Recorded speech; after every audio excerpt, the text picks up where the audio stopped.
আসসালামু আলাইকুম। আমরা যে মধুটা খাই সে মধুটা কারা সংগ্রহ করে জানেন? এই দেখেন মৌমাছি। এই মৌমাছিগুলো অনেক কষ্ট করে মধুগুলো সংগ্রহ করে, আর আমরা তরতাজা মধুগুলো যেয়ে কেটে নিয়ে চলে আসি। কোনো সময় চিন্তা করি না যে তাই এরা এত কষ্ট করে করেছে, এগারের জন্য একটু থুয়ে দিই, আর পুরো মধুটাই কেটে নিয়ে চলে আসে। কিন্তু আসলে আপনারা মধু কেটে খান, কিন্তু পুরোটা কখনোই চাক কাটবেন না। পুরো চাক যদি কেটে নিয়ে আসেন, তাহলে এরা এত কষ্ট করে এই মধুগুলো সংগ্রহ করেছে, কত কষ্ট করে। এরা কি খাবে বলেন? এদের বাচ্চারা থাকবে।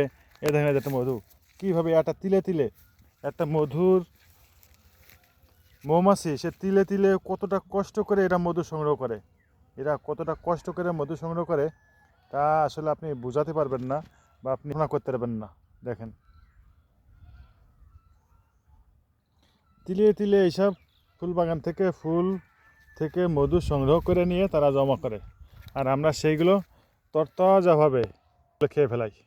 দেখেন এই যে কীভাবে কষ্ট করে মধু সংগ্রহ করতেছে, দেখেন, দেখছেন? এই হলো অবস্থা। তো সবাই ভালো থাকবেন, সুস্থ থাকবেন। মধু কাটার সময় একটু সাবধান অবলম্বন করবেন। ওদের জন্য একটু রেখে দিয়ে তারপর আসবেন।